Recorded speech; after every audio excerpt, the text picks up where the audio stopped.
እምነት እያሉ የበሶ እምነት፣ የቅቤ እምነት፣ የማር እምነት እንዲሁም ደግሞ አሁን ደግሞ የቃሪያ እምነትም እያሉ መጥተዋልና እሱማ የአገዳ እምነትም መጥቷል። አሁን ሰሞኑን ያየሁት ነበርና ቤተክርስቲያኒቱ ፈተና ለምእመናንም ውድቀት ለአባቶችም ውድቀት ይሆናል ማለት ነው። ስለዚህ የቅቤና የማር የአገዳ የቃሪያ የፓፓዬ ማለቁ ይገርመኛል። ይሄ ከቤተክርስቲያን ስርዓት የወጣ ነው። የቅቤ የበሶ የቃሪያ ምናምን የተለያዩ እነዚህ ስርዓተ ቤተክርስቲያን የሆኑትን እንዳይደረጉ ተብሎ ተላልፈዋል በቅዱስ ሲኖዶስ። ስራ ሆኗል። አሁን በዚህ ቲክቶከሮችን የተለያዩ የሚዲያ ሰዎች ይሄዱና እናስተዋውቅላችሁ ከቤተክርስቲያን አለቆች ጋር ሆነው ነው የሚሰሩት። አንድ የተጠመቀበት ማያገባው ተብሎ የሚጠራው ያ ከመንፈስ ቅዱስ የሚወለድበትን ለህፃኑ የተጸለየውን ጸሎት ህፃኑ ከተጠመቀ በኋላ ለእናቶችን የሚረጩ አባቶች አሉ። ያ መሆን የለበትም።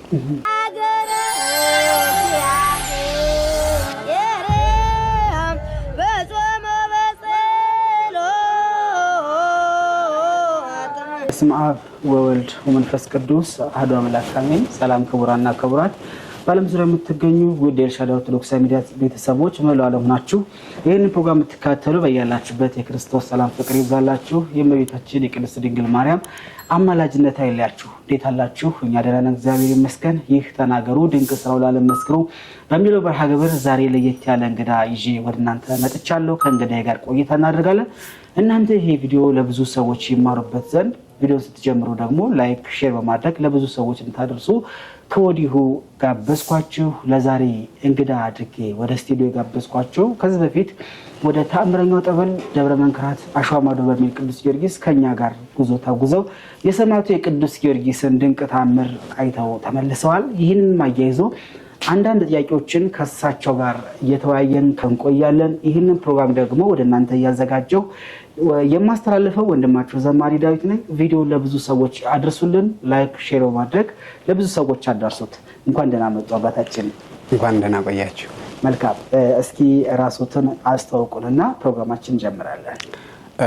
እሺ፣ እኔ አባ ፊልጶስ ፍጹም እባላለሁ። በኢትዮጵያ ኦርቶዶክስ ተዋሕዶ ቤተክርስቲያን የአዲስ ኪዳን ተማሪ ነኝ። መልካም አባታችን፣ እንግዲህ ወደዚህም መገናኛችን ለእኛም ለእናንተም መታወቂያ መንገዳችን የሆነው ደብረ መንክራት አሸዋ ማዶ በርሜል ቅዱስ ጊዮርጊስ ነውና እንዲያው ምናልባት ይሄንን ቪዲዮ የሚመለከቱ ሰዎች ከእናንተ ብዙ ነገሮች ይማራሉና ሰዎች ግራ ያጋባቸው ሰዎች በልናቸው ውስጥ እንዴት ይሄ ይሆናል ብለው የሚሉትን ነገር አንዳንድ ጥያቄዎችን ለአድማጭ ተመልካቾቻችን ቆይታ እናደርጋለንና እንዴት ነበረ ግን ወደ ጥያቄያችን ከመግባታችን በፊት በርሜል ቅዱስ ጊዮርጊስ እስኪ እንዴት አዩት? ከቤተ ክርስቲያን አስተምሮ አንጻር እንዴት ተመለከቱት? ቆይታስ እንዴት ነበር አባታችን? የበርሜል ቅዱስ ጊዮርጊስ ጸበል በጣም ለየት ያለ ጸበልና ድንቅ ስራን የሚሰራበት ቦታ ነው። በጣም ብዙ የስጋ ህመምተኞች እንዲሁ ደግሞ በነፍሳቸውም የታመሙ ሰዎች የሚፈወሱበት ከስጋም የነፍስም የምንፈወስበት ጸበል ነው። በጣም ደስ በሚል በተረጋጋ መንፈስ በዛን ሰዓት የነበረን ጉዟችን ጨርሰን መጥተናል። ብዙዎችም እግዚአብሔርን ያመሰገኑበት እኛም እግዚአብሔርን ያመሰገንበት ጉዞ ነበረ። ያው ብዙዎች ሰዎች ወደዛ ሄደን ከመጣን በኋላ እንዴት የሚል ጥያቄዎችን ነበሩ። እነዛ ጥያቄዎችን መልሰናቸዋል። ያው እንዴት እንደዚህ ሊሆን ይችላል?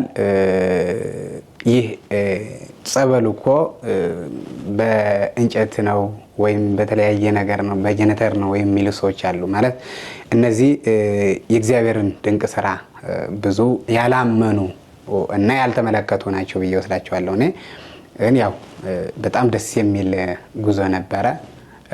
ሁላችንም የነፍስም የስጋን ፈውስ ያገኘንበት ጉዞ ነበር። መልካም አባታችን፣ እንዲያው ከቤተ ክርስቲያን አስተምሮ አንጻር እንዴት ያዩታል? ምናልባት ያው ብዙ ጠበላት ወደፊት በጥያቄያችን በደንብ እንገባበታልና ስለ ጠበል ብዙ ጠበላት አሉ፣ ብዙ ቅዱሳን ጠበላት አሉ በተለያዩ ገዳማት ላይ አድባራት ላይ።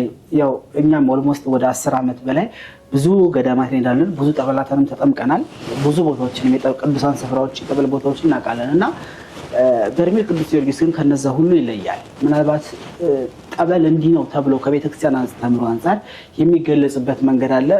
እኔ አሁን አንዳንድ ጠበል ከመሬት ወደ ላይ የሚፈልቃል፣ ልክ እንደ ምንጭ ውሃ የሚፈልቃል እና አንዳንዱ ደግሞ ከላይ ወይም ደግሞ ከድንጋይ ከአለት ላይ ወደ መሬት የሚወርዱ ጠበሎች አሉ። አንዳንዶች ደግሞ በተለይ እንደ ሰማዕቱ እንደ ቅዱስ ጊዮርጊስ አይነት ደግሞ ይለያል ደግሞ ምክንያቱም ከምድር ወደ ሰማይ በፈረሱ ቅርጽ እየወጣ ወደ ታች ተመልሶ እየወረደ ሰዎችን የሚያጠምቅበት ነገር አለና ይሄ ከምን አንጻር ይታያል? እንዲያው ምናልባት ያው ብዙ ቅዱሳን ገዳማት ላይ ጠበልም የመጠበል ዕድል ይኖራቸዋል እና እንዴት አያችሁት ያንን? ጠበል እኛ ወይም ደግሞ በሰው የተጀመረ አይደለም፣ ክርስቶስ ራሱ የጀመረው ነው። ጌታ በአንድ ወቅት አንድ ለምጻሙን አገኘና ጌታ ሆይ ብትወድስ እኔን ልታድነኝ ትችላለህ፣ ይቻልሃል ሲለው ቀጥታ ልትድን ወዳለሁ ብሎታል። እንዲህ ደግሞ አንድ አይነ ስውርም ሲያገኝ አይን የሌለው የአይንን ምራቁን ወደ ምድር እንትፍ አለና ያንን ምራቁ ከአፈሩ ላይ ለውሶ የአይነ ስውርን ያንን የአይን ምልክት ሰራለት። ሄድና በማየ ሰሎም ሂደህ ታጠብ ብሎ ጌታ ማስተምሮታል። ይህ በሰው የተጀመረ አይደለም፣ ክርስቶስ ራሱ የጀመረው ነው። ቤተክርስቲያን የኢትዮጵያ ኦርቶዶክስ ተዋሕዶ ቤተክርስቲያን ቆነናዋም ደግሞዋም ከመጽሐፍ ቅዱስ የተያዘ ነው። መጽሐፍ ቅዱሳዊ ነው። የምትሰራውም ሁሉ ጸበሉም ሆነ ቅዳሴውም ሆነ ሰዓታቱም ማህሌቱም ሁሉ ከመጽሐፍ ቅዱስ የተያዘ ነው። መጽሐፍ ቅዱሳዊ ነው። ከመጽሐፍ ቅዱስ ውጭ አይደለም። እንደ ሌሎች ዝም ብሎ አይደለም። የኦርቶዶክስ ሁሉ ነገሯ ክርስቶስ የሰራውን ነው፣ ክርስቶስ የጀመረውን ነው። ስለዚህ ያን ሰው ሂዶ በጸበሉ በማየ ሰሎም ገባና ከታጠበ በኋላ አይኑን በራለት ማለት ነው። ይህ ሰው በስጋው ተፈወሰ ማለት ነው። በስጋው ተፈወሰ። ስለዚህ እምነትና ጠበል ምንድናቸው ማለት ነው? የስጋ ፈውስ የሚሰጡ ናቸው ማለት ነው። ስለዚህ መጽሐፍ ቅዱሳዊ ነው። ይሄ የጀነተር አሁን የተለያዩ ቦታዎች በቱቦም ኮተስቦ አባቶች ይጸልይበትና ከዛ በኋላ ምዕመናን ይጸበሉበታል። ይህ ግን የበርሜሉ ጊዮርጊስ ወይም ደግሞ የሌላ አድባራትና ገዳማት ለየት ያለ ምንጭ የራሱ አባቶቻችን ቅዱሳን የየራሳቸው ጸጋ አላቸው፣ የየራሳቸው ስጦታ አላቸው። አንዱ ቦታ ሄደን በለምጽ የተያዘው ቢፈወስ፣ አንድ ቦታ ሄደን ደግሞ በሌላ ህመም ያለው ሊፈወስ ይችላል። እዛ ያልተፈወሰ በርሜል ጊዮርጊስ ያልተፈወሰ እመቤታችን ወይም ደግሞ አርሴማ ይርጋለም ሄዶ ሊፈወስ ይችላል። ይህ የየራሳቸው ስጦታ አላቸው ማለት ነው። የየራሳቸው ጸጋ አላቸው ማለት ነው። ስለዚህ የበርሜሉ ጊዮርጊስ ግን በጣም ለየት የሚል ብዙዎች ያስደሰተና ብዙዎችን በነፍስም በስጋም የፈወሰ ጸበል ነው። ያ መጽሐፍ ቅዱሳዊ ነው፣ ከመጽሐፍ ቅዱስ የወጣ አይደለም። ያንን እግዚአብሔር በፈቀደው ሰዓት ፈለቀ። ብዙዎች ኦርቶዶክሳውያንም ዳኑበት፣ ተፈወሱበት ማለት ነው። ስለዚህ መጽሐፍ ቅዱሳዊ ነው። መልካም አባታችን፣ ምናልባት ከቤተክርስቲያን አስተምሮ አንጻር አሁን ለምሳሌ የምንገለገልባቸው ብዙ አይነት ጠበሎች አሉ። ለምሳሌ አንድ ሴት ወልዳ አራስ ከሆነች በኋላ መጀመሪያ ጠበል ትረጭ ተብሎ አባቶች መጥተው ጸሎት አድርገው ጠበል ትረጫለች። እሱ አንድ አይነት ጠበል ነው። ሁለተኛው ደግሞ ቅዳሴ ጠበል ወይም ደግሞ ቅዳሴው ካለቀ በኋላ የሚሰጠን ቅዳሴ ጠበል አለ። ሁለተኛው ደግሞ በተለያዩ ቅዱሳን ገዳማት አድባራት ላይ ሄደን ብዙ ሰዎች የሚድኑበት እንደነዚህ አይነት ጠበሎች አሉ፣ በመጠጣት በመቀባት የምንድንበትና በእነዚህ በሶስቱ አይነት ጠበሎች ምን አይነት ልዩነት አላቸው? እንዲያው ከምንስ የተነሳ ነው በእነዚህ የተሰየሙት? ጥሩ። አሁን እነዚህ የራሳቸው ልዩነት አላቸው። አሁን አንዲት እናት ወይም አንዲት ሴት ከወለደች በኋላ በሰባተኛው ቀን የሚረጩ አባቶች አሉ። ግን ተለምዶ ነው። ይህ ልምድ ነው። ኦሪት ዘሌዋውያን ምዕራፍ 12 ላይ ስለ እናቶች በደንብ አድርገው ይገልጻል። ቁጥር 1 ጀምራችሁ ስታነቡት አንዲት ሴት ወንድ ልጅ ብትወልድ 7 ቀን የረከሰች ናት ይልና በ8ኛው ቀን ግን ወደ ቤተ ግዝረት ሄዳ ልጁን ታስገርዘው ነው የሚለው እንጂ ትጸበል አይልም። ያ ልምድ ነው። ትውፊት የሚባል አለ። የአባቶቻችን ውረድ ተዋረድ ማለት ነው። አባቶቻችን የጀመሩት ከዛ በኋላ ደግሞ አባቶችን ይዘውት የመጡ ልምድ ማለት ነው። ያ ልምድ ነው እንጂ አንድ እናት ከወለደች በኋላ እስከ 40 ቀን ወይም እስከ 80 ቀን ቤቷ ትቆያለች። ከዛ በኋላ ወደ ቤተ ክርስቲያን ሄዳ ልጇን ይዛ ልጁን ይጠመቃል። አሁን እዛው ላይ አለ። አሁን አባቶቻችን አንድ ነገር የሚያደርጉት አለ። እኔ አንዳንዴ መድረክ ላይ እናገረዋለሁና እናቶቻችን ያንን ሕፃን ይዘው መጥተው ያ ሕፃን የተጠመቀበት ማየገቦ ተብሎ የሚጠራው ያ ከመንፈስ ቅዱስ የሚወለድበትን ለሕፃኑ የተጸለየውን ጸሎት ሕፃኑ ከተጠመቀ በኋላ ለእናቶችን የሚረጩ አባቶች አሉ። ያ መሆን የለበትም። አሁን ያ መሆን የለበትም። ያ መሆን ያለበት ምንድነው? በሌላ ጸበል ነው መርጨት ያለባቸው ለሌሎቹ። ያ ከመንፈስ ቅዱስን የምንወለድበት ወይም ሕፃኑ የሚወለድበት ለሕፃኑ ብቻ የተጸለየውን ጸሎት ነው። ጥምቀት አይደገምም። ስለዚህ ለሕፃኑ የተጸለየ ጸሎት ነው ያ ነገር። ስለዚህ ለሌሎች ሰዎች በዙሪያው ክርስትና ሊያስነሱ የሄዱ ሰዎች ይረጫሉ። አሁን እኔ ይረጫሉና ግን መሆን የለበትም ነው። ያ ለብቻው ሕፃኑ ከተጠመቀ የሚደፋበት ቦታ አለ። እዛ ተኪዶ ይደፋል። አለበለዚያ ግን ተነስቶ ለሕፃኑ በተጸለየው ጸሎት ለእናቶችም እየዞሩ መርጨት ተገቢ አይደለም፣ ጥሩም አይደለም። ስለዚህ ይህን በ7 ቀን የሚጸበሉት እናቶች ልምድ ነው፣ ከልምድ የመጣ ነው እንጂ ከምንም አይደለም። ስለዚህ ግን እናቶቻችን ከርኩሰታቸው የሚነጹት መቼ ነው ካልን ከ7 ቀን በኋላ እስከ 7 ቀን የረከሰች ናት። እስከዛን ሰዓት ምንም ነገር የተቀደሰውን ነገር አትንካ ይላል። ይህ መጽሐፍ ቅዱሳዊ ነው። እዛ በኋላ ለ33 ቀን ደግሞ ትቀመጥ። ከ33 ቀን በኋላ ወደ ደብተራ ኦሪት ትውሰደው ይላል።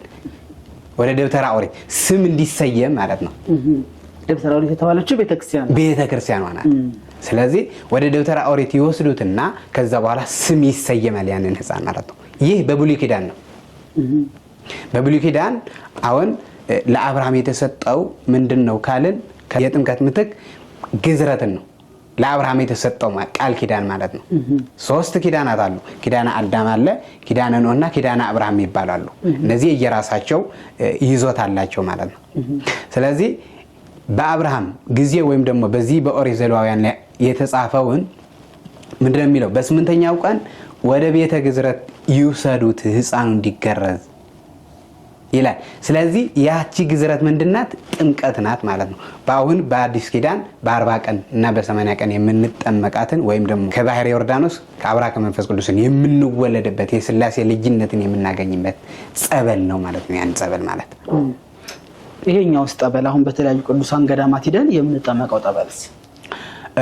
በተለያዩ ገዳማትና አድባራት ሂደን የምንጠመቅበት የምንጸበልበት ጸበል የበረከትን የስጋ ፈውስን የምናገኝበት ነው። የስጋ ፈውስ ብዙዎች በደዌ ስጋ ተይዘው በተለያየ ሕመም ተይዘው ይሄዱና እዛ በእምነት ክርስቶስን ከለመኑት አምላከ ቅዱስ አርሴማ፣ አምላከ ቅዱስ ጊዮርጊስ በተለያዩ ወይም በመላእክቱ የነሱ አምላክ የቅዱሳን አምላክ ያድነናል ይፈውሰናል ብለው በእምነት ያንን ጸበል ሲጸበሉት ወይም ደግሞ ሲጠጡት ከስጋ ሕመማቸውን ይፈወሳሉ ማለት ነው። እንዲህ ደግሞ የነፍስ በረከትም ያገኙበታል። የነፍስ በረከት ጉዞ በመሄድ የምናገኘው አንዱ ምንድነው ካልን በረከት ነው። ሰው ከተጓዘ በእግሩን በሚጓዝበት ሰዓት አሁን ገዳማት ስንሄድ የእግር ጉዞ ያላቸው ገዳማት አሉ። እዛ ስንሄድ ወደዛ ገዳም ስንሄድ የምንጓዘውን ጉዞ ራሱ እሱ ምንድነው? በረከት ነው ማለት ነው። ስለዚህ የገዳማትና የአድባራትን ጸበል ስንሄድ ስንጓዝ በምንጓዝበት ሰዓት በረከተ ነፍስ እናገኛለን። ስንጠመቅ አምነን ከተጠመቅን በኋላ ደግሞ የስጋን ፈውስ እናገኛለን ማለት ነው። ስለዚህ ያ ያ ጸበል የመንፈስ ቅዱስ ወይም ደግሞ የሥላሴ ልጅነትን የምናገኝበት ነው። ይህ ደግሞ ምንድነው? የአድባራትና የገዳማት ሂደን ጸበለው ጸበል ደግሞ ከደዌ ስጋችንን የምንፈወስበት እንዲሁ ደግሞ በረከተ ነፍስን የምናገኝበት ጸበል ነው ማለት ነው። መልካም። እሺ ምናልባት ቅድም በመግቢያችን ላይ አንስተነው ነበርና ስለ ጠበል ይሄን ያክል ካብራሩልን ወደ እምነት ደግሞ እንግባ። እንግዲህ ከበፊት ጀምሮ አባቶቻችን ያስተማሩን የተለያዩ ገዳማት ላይ እንደየቦታው ቃል ኪዳን የተለያዩ ቅዱሳን እምነቶች ይሰጣሉና ለምሳሌ ከመቃብራቸው ላይ የሚሰጥ እምነት አለ። ከመቃብራቸው ላይ እየፈላ አሁን ለምሳሌ አዴት አቡነ ዘርአብሩክ የጻድቁ አባታችን የአቡነ ዘርአብሩክ መቃብራቸው ያለው እዛ ቦታ ላይ ከመቃብራቸው ላይ የሚፈላውን እምነት ይሰጣል። ለሚመጣው ህዝብ ሁሉ አያንስም።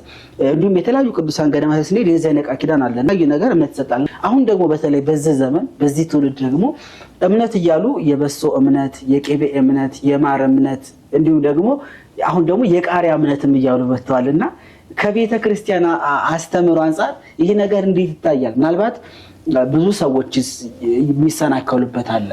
ምክንያቱም የበሶ እምነት ብሎ መጣ፣ አሁን ደግሞ የቃሪያ እምነት ብሎ መጥቶ ደግሞ ቃሪያ እየተበላ እንትን የሚባልበት ነገር አለና ይህ ከቤተ ክርስቲያን አስተምሮ አንጻር እንዴት ይታያል አባታችን?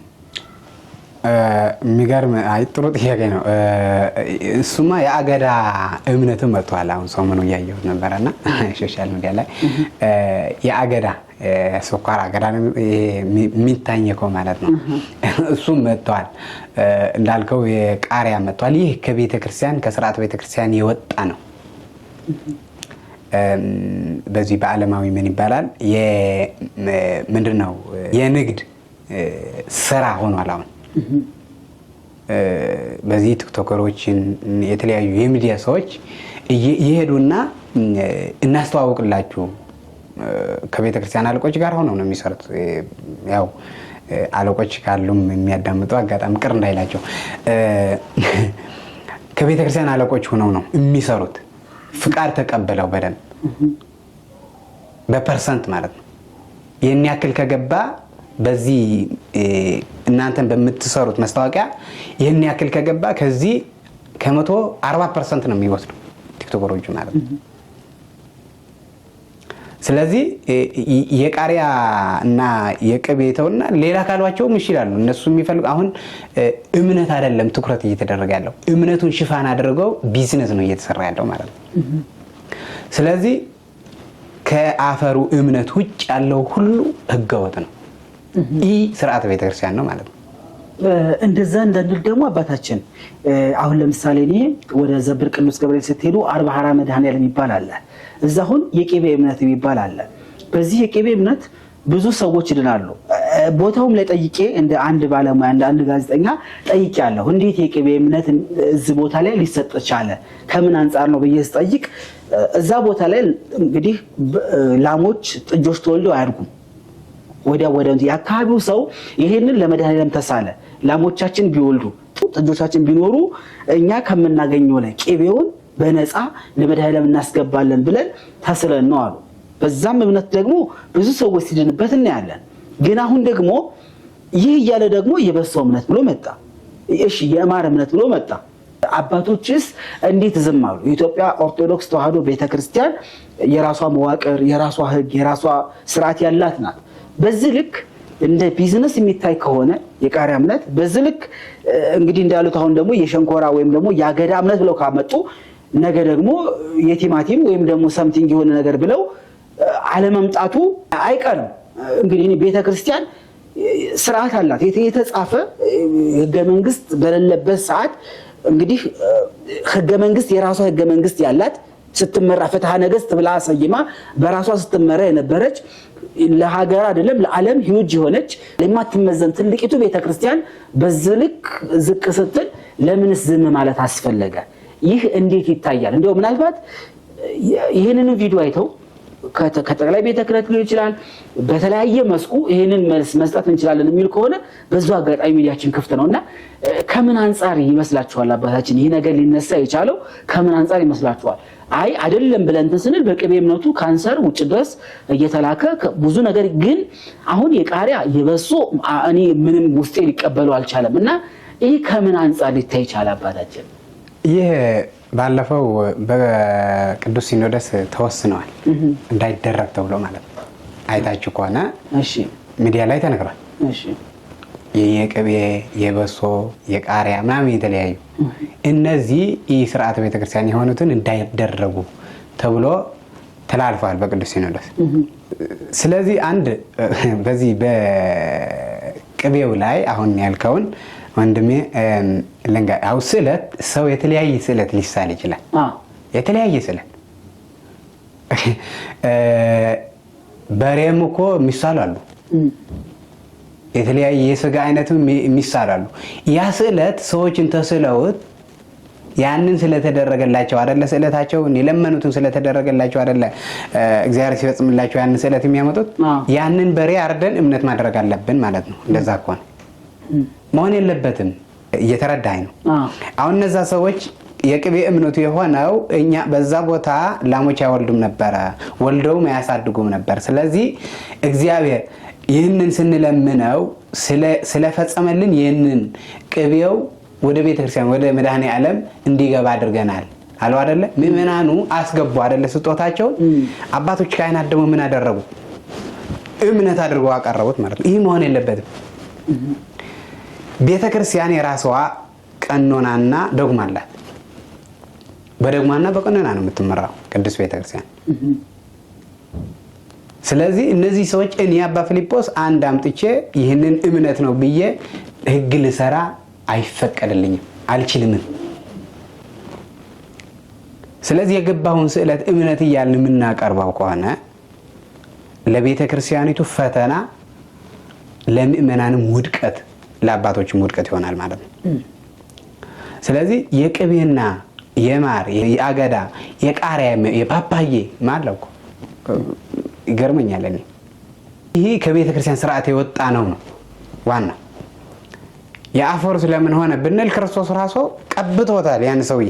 የአይነ ስውሩ ምንም የአይን በግንባር ብቻ የነበረው ያንን የአይን ተፈጥሮ እንኳን ያልነበረው ምስል እንኳን ያልነበረው ራሱ ክርስቶስ ወደ ምድር ምራቁን እንትፍ ብሎ ከአፈር ላይ ለውሶ ቀብቶታል። ስለዚህ ክርስቶስ ሰርቶልናል ማለት ነው። ያ እምነት ነው። ጸበሉን የምንጠበለው ክርስቶስ ታጠው ብለናል ማለት ነው። ከቆሻሻነትነታችንን የምንነጻበት ማለት ነው። እምነትም እኮ የስጋ ፈውስ ነው ያለው። ስለዚህ ያንን እምነት ምእመናንማ እኮ ለሚያምን ሁሉ ይደረግለታል ይላል። ምእመናንማ ስለሚያምኑት እኮ ስለሚያምኑ ይደረግላቸዋል እኮ ያን እምነት ስላላቸው ማለት ነው። በእምነታቸው ልክ ይሆንላቸዋል። የቅቤ እምነቱንም ሲጠቀሙ የቅቤም ሆነ የተለያየ ነገራት እምነት ተብለው ከቤተ ክርስቲያን ሲሰጡ በእምነት ስለሆነ የሚቀበሉት ያድነኛል ብለው ስለሚሉ ያድነኛል፣ አምላከ ቅዱስ ጊዮርጊስ አምላከ ቅዱስ ሚካኤል ያድነኛል፣ በእነሱ ላይ አድሮ ክርስቶስ ያድነኛል ይፈውሰኛል ብለው ስለአምነው ስለሚጠቀሙት ይፈወሳሉ። ግን ስርዓት አይደለም ነው። ስርዓትና እምነት ስርዓትና እምነት ይለያያል። ስርዓት ከሌለው እምነት ሊባል አይችልም። አንድ ሰው እንኳን አንድ ግለሰብ የራሱ ስርዓት አለው፣ አካሄድ ማለት ነው። የአንድ ግለሰብ ቤት ስርዓት አለው። ይህ ለኛ ይጠቅመናል፣ ይህ ደግሞ ለኛ የሚጎዳ ስለሆነ መሆን የለበትም ብለው ይወስናሉ ማለት ነው። እንኳን ቤተ ክርስቲያን ይቀርም። ስለዚህ እነዚህ የተለያዩ እምነቶችን የሚመጡ እምነቶችን እስከ ስርዓተ ቤተ ክርስቲያን ውጭ ናቸው። ምእመናንም እንዲያውቋቸው ይገባል። ታው ተመለሱ ሊሉን ይገባል ለኛ ማለት ነው። አሁን እኛም የምንናገረውን አንሰራ፣ መድረክ ላይ የምንናገረውና ወጥተን የምንሰራው እየተለያየ የሆነብን መምህራን ማለት ነው። ምእመናንም አንዱ ተናገረ፣ አባ ገሌ ተናገረ፣ ቀሲስ ገሌ ተናገረ፣ ዲያቆን ገሌ እንደዚህ ተናገረ ብለው በሰው እየተመረቁ ነው ችግሩ። በሰው እየተመራን በሰው መመራት የለብንም። እንዲህ ሲል ግን ክርስቶስ ምን አለ? ከፈሪሳውያንና ከሰዱቃውያን እርሾ ተጠበቁ አላቸው ክርስቶስ ለሐዋርያት። በዛን ሰዓት ሐዋርያት እንጀራ አልነበራቸውም እና እንዴ ዛሬ እንጀራ ስላልያዝን ነው እንዴ እንደዚህ የሚለን ብለው ስለ እንጀራ አሰቡ። እንደዚህ ስላችሁ ስለ እንጀራ ስለሌላችሁ ወይም ደግሞ የሚበላ ስላላዛችሁ አይደለም ብለው ደግሞ ዝቅ ብለው ምን አለ? ከነዚህ ፈሪሳውያን ትምህርት ተጠበቁ ነው። ከማይሆን ትምህርት፣ ከማይመስል ትምህርት ራሳቸውን ሰርተው ከማያሳዩት መምህራን ማለት ነው። አንድ መምህር ራሱ ሰርቶ ነው ማሰራት ያለበት። አንድ ጋዜጠኛ ምንድነው የሚያደርገው? ተጉዞ ይሄዳል አይደለ? ተጉዞ ሄዶ እዛ ላይ ያለውን ራሱ ሄዶ አይደለ? መጀመሪያ ሄዶ ነው የሚጠይቀው እንጂ ኑ አይልም እኮ ወደ ገዳ ወይም ወደ ተለያየ ኢንተርቪው ለማድረግ ሄዶ ያንን እውነታን ለማጣራት ማለት ነው። ሰርቶ ነው እያሰራ ያለው ማለት ነው። ስለዚህ ሰርቶ አንድ መምህርም ሰርቶ ነው ማሰራት ያለበት። ግን እንዲህ ስንል ሰርተን ነው እምነቱንም እንኳን ሰርተን ነው እያሰራን ያለ ነው ካሉ ግን የማይሆን ስርዓት ደግሞ መስራት የለበትም። ይህ አባቶቻችን ሊቃውንቱም እየተናገሩት ነው። የቤተ ክርስቲያን አባቶች መሆን የለበትም እያሉ ነው። ሰሚ የለም።